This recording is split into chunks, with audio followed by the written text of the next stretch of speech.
मैं Anil sir bio classes आपको ये बायोटिक फैक्टर बता रहा था जिसमें लाइट और आपको टेम्परेचर बताया। अब है 3 नंबर ह्यूमिडिटी, आर्द्रता। तो the presence of water vapour, the air is moist. वातावरण में जब आपको जलवाष्प की उपस्थिति रहती है तो हवा जो है वो नम हो जाता है। और the connection of humidity is from transpiration, और आर्द्रता का संबंध जो है वो वाष्पोत्सर्जन से होता है। यदि आर्द्रता कम रहेगा तो रेट ऑफ ट्रांसपिरेशन ज़्यादा होगा, और ज़्यादा ह्यूमिडिटी होगा तो रेट ऑफ ट्रांसपिरेशन कम होगा। तो ये हो गया ह्यूमिडिटी। अब है विंड, हवा, एयर। तो एयर और wind is an important biotic factor, ये बहुत ही महत्वपूर्ण है। इसका इफेक्ट जो है मुख्य रूप से मृदा अपर्दन, सॉइल इरोजन में होता है, परागण, पोलिनेशन में होता है, और बीजों के प्रकीर्णन में, in the dispersal of seeds में होता है। अब ये टोपोग्राफी।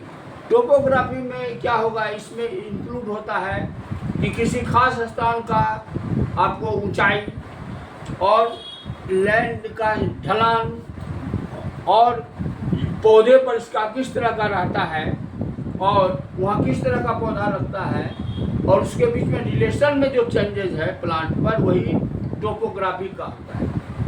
अब है इडेफिक, मृदा। जितना भी पौधा है वो सब सॉइल संरचना, सॉइल, हवा और जल, पानी से प्रभावित रहता है। तो ये बायोटिक फैक्टर हो गया। Non living. अब बायोटिक फैक्टर पर आइए।